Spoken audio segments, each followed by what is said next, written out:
Hello. I'm very sad that we're not going to be meeting in person for this last session, but I am going to share some of the main ideas that I would have done in a lecture. And also I am going to go through with you the materials that you have. I didn't assign you any materials in preparation for this session, but I would like you to look at this video. Some of it will, during the video, I will add some special interactive buttons, or I'll try, and let's see how that goes. But just so you know, the session today will be done in this way. You first have to watch the video. Then you will see here I have the Moodle page, and there is a chat, which is going to be open for a week. If you have any questions or comments or anything that you want me to respond quickly, I will be available at the chat and looking at it from the times of the class today. So I'll be pretty much live on the chat, and it will be the same tomorrow, Friday, to respond to any of the queries or comments or any needs that you have. So that's the chat. The other thing that I've set up is a forum, and I would like you to write some responses to the material that you look at and prepare during this 2 hours of class that we would have. So because we haven't done a preparation from before, and you'll have some time to prepare during the allocated time of the class, it will have a slightly different format. So here, I guess the light doesn't show it very well. Let's see if I can get my computer to... Yes, so here we have the Moodle page on Transitional Justice, and here you'll see there's the chat, and then there's the forum, so both are here. But at the bottom, you also have one that is Guatemala Trials, and an article on Claudia Paz y Paz, who was the woman in charge of prosecuting Rios Montt. So she had a very important role to play. Now, when we look at the Guatemala trials, this is a very interesting page, which you will go there. It's the International Justice Monitor, and they follow every single event that is happening in Guatemala on the trials. So if you go to when you go to the page of Guatemala trials, you will see that there's a timeline, which is very useful. So it provides you with a whole idea of everything that happens. So again, let me just try to get, yes. So there's a timeline here, but also there's a biographical area where you can provide, you have all the details of the main cases, mainly the trial of Rios Montt, the trial of Molina Thyssen, and the Spanish embassy fire, and there's also the sexual violence case. So you here have all the people who are involved, the prosecutors, the civil partners, and all that. Oh, sorry, let's go back. Yes, now what's interesting here is you have these areas where they are discussing each of the events. So for instance, here there is a summary of what happened this week when one of the victims is giving his testimony. So this is, you can read this and you can have some details of this. And this is the survivor providing his testimony. And here you have the written testimony, and you can follow that. And in this page, you can go back and look at several others. And this, as I say, is everything happening this week. Just take into consideration, this was the 17th of March this year. This was the 13th of March and 11th of March. So these are the Guatemala trials. But also, if you have access to Facebook, I would invite you to go to this page called Verdad y Justicia en Guatemala. So here it is, Verdad y Justicia en Guatemala, and you have there videos of the judicial process happening. This one, for instance, is of the 13th of March, and you can play here and actually be part of the trials. So this is an interesting thing in terms of participation.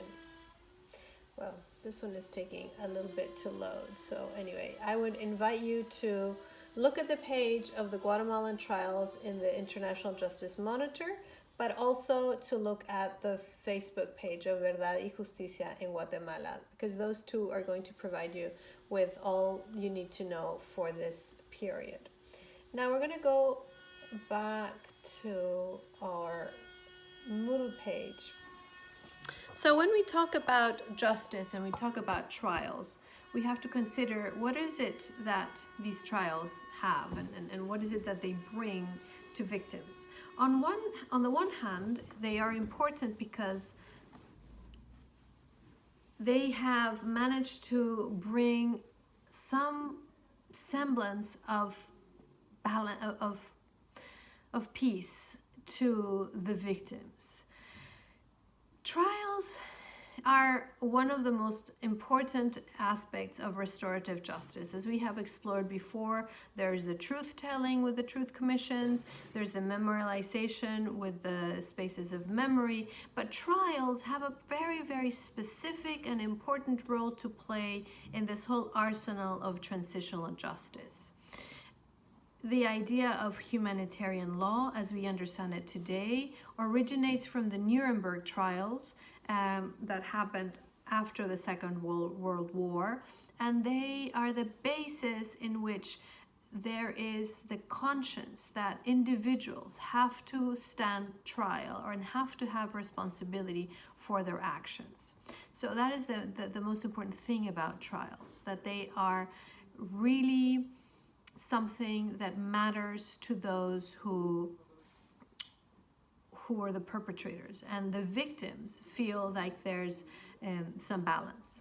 Now, initially, until the 1970s, it was very rare that there would be trials for dictators or for people that took power in their country. This started changing. The first one was in Greece, and then of course the one that really set the standard, the gold standard, were the Juicio las Juntas in Argentina in the 1980s. And that, as we know, was only possible because of the political background that made it available to people in Argentina after the crushing defeat of the Falklands War and the transition that allowed the pendulum to swing so much to the side that justice was being served. As we have seen with the other processes, justice can swing back and forth, and there are many forces that stop justice from being complete. And justice is always going to be very much a process led by victim associations. In other places like Chile, we saw that there was a delay in terms of judicial process. In the case of Peru and the trial of Fujimori, we see that it was only really possible after his extradition from Chile, and that took a long time. Initially, it was thought that juicios would only be effective if they were done immediately, but it has now become evident, and the case of Guatemala is particularly relevant, that it doesn't matter that a long time has gone by. Sometimes time is needed so that the political forces that prevented justice appear and change.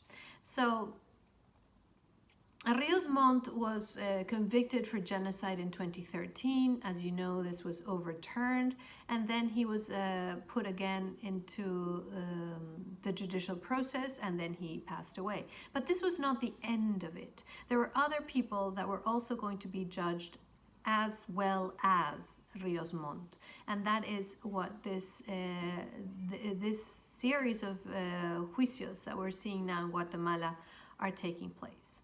And another thing that is important is that the plaintiffs are the Ixil people.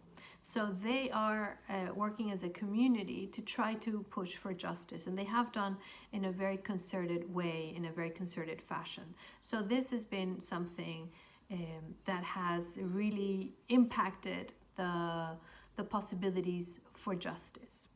Now, as a conclusion, I think that the most important thing that you need to bear in mind when thinking about restorative justice is that this is an element of the arsenal of transitional justice measures.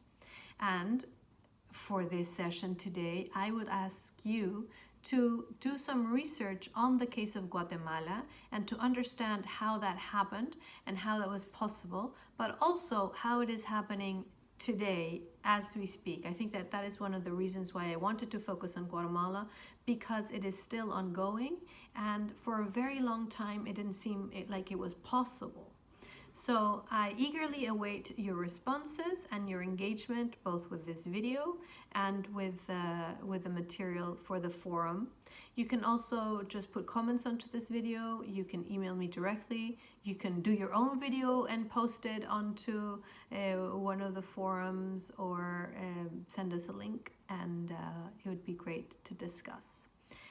Now, for next week, I will be hopefully having your essays moderated in time so that we can set up times for one-to-one Skype meetings for me to give you feedback on your midterm and for you to prepare for your final essay. I will be putting forward a schedule probably on Monday, and I'm not sure exactly technologically how that's going to happen, but I will be looking forward to giving you the times and the dates where you can slot yourself in so that we have a one-to-one Skype meeting. This is of course dependent on the fact that I need to get the essays moderated, and given the circumstances, things are taking a little bit longer than they usually do, because the situation, as you know, has forced us to consider putting everything online very quickly. So just bear with me, just bear with us, and I will be in touch, and I will be providing every single one of you with a one-to-one Skype session, and I will also be engaging with your responses to this video on the forum. So thank you very much. Goodbye to everybody. Keep safe and take care.